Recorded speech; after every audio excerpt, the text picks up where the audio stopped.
The Magic Pear. There once lived a king who had 4 sons. He was a wise king who was greatly loved by his people. One afternoon, while he was walking in the royal garden, he began to sneeze. Though at first he thought he had caught a cold, it was soon apparent that this was not the case. Nothing he tried could stop the sneezing. The best doctors of the land were summoned to the castle, but no treatment helped him. After his miserable affliction had continued for several weeks, the king became so weak that he was no longer able to get up from his bed.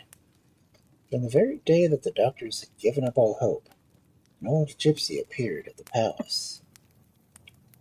"What can you do?" asked the guard. "When the best doctors in the world haven't been able to help." But the gypsy was so adamant about seeing the king that the Lord Chamberlain gave him permission to visit the monarch. "Your Majesty," said the gypsy, "I have come to tell you that there is one cure for your terrible affliction." "You'd better tell me quickly," gasped the king, whose strength was ebbing with every passing minute. "Somewhere in this world there's a magic pear. If you could take just one bite from it, you would be cured." "And where can this pear be found?" the king asked incredulously.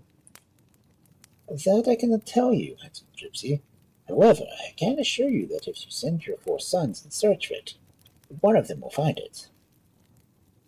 Having said this, the gypsy left the room. Although the king did not really believe his visitor, he realized that there was no harm in attempting to find this wonderful fruit.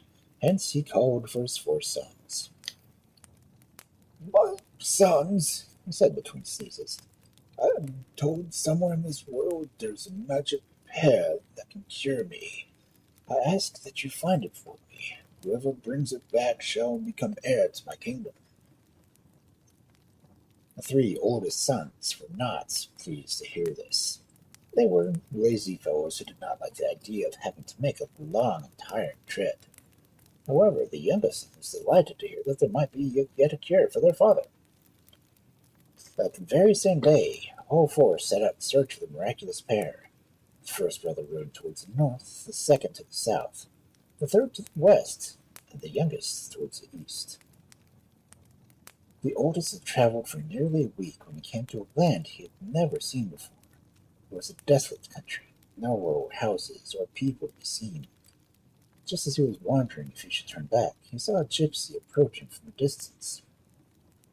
"Good sir," said the gypsy, "I haven't eaten for days. Could you possibly give me a few pennies?" "I'll give you just 1 penny," replied the prince, "if you will tell me where I can find the magic pear." "Just keep going straight ahead," replied the gypsy, "and soon you will come to a magic garden. There you will see a pear. Pluck it from the branch and then leave the garden as quickly as you can." "You better be telling the truth," shouted the prince, and he threw a penny at the gypsy's feet. After he had ridden for about a mile, he came to a great gate. He opened it and entered. Gold and silver flowers bloomed along a path that led straight towards a gigantic pear tree. He hurried to the tree. From one of its low branches hung a single pear. He plucked it from the branch and placed the fruit in his pocket. But instead of rushing from the garden, as the gypsy had told him to do, he decided to fill his pockets with the flowers.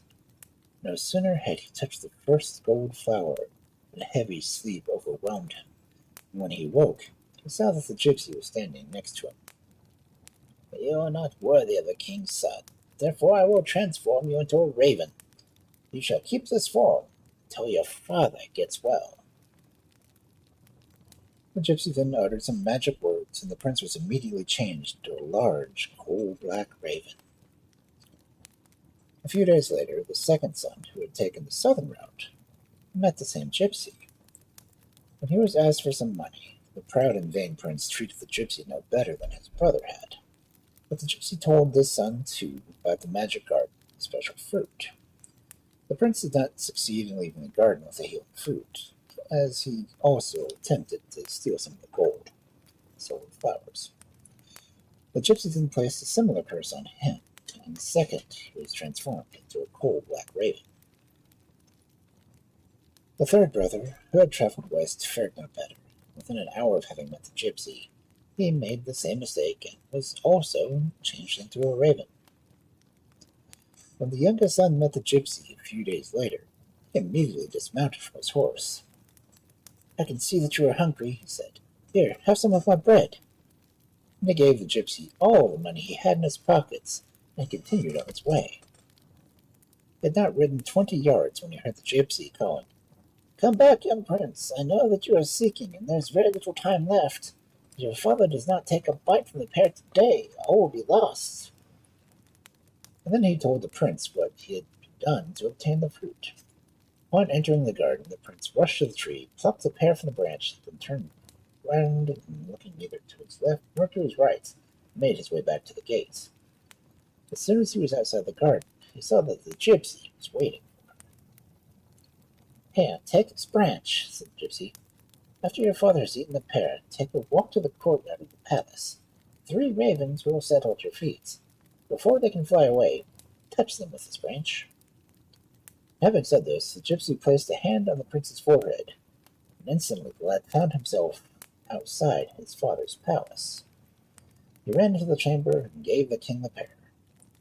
By this time, the king had become so weak that he could barely open his mouth. But as soon as the magic fruit touched his lips, he regained some strength, then took a huge bite. Lo and behold, the sneezing ceased immediately. Color came back to the king's tired face, and strength returned to his body. But before he could say anything to his son, the prince had already left the chamber and was on his way to the courtyard. No sooner had he arrived than 3 large coal-black ravens settled at his feet. The prince touched them with a special branch, and the birds were transformed back into his brothers. That day there was a great celebration at the castle.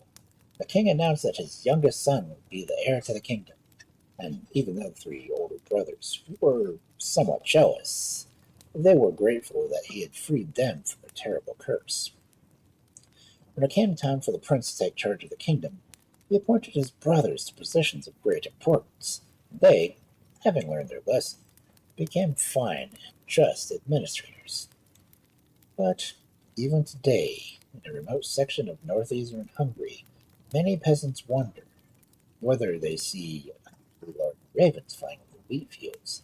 These birds are really birds, or might they be something or someone else?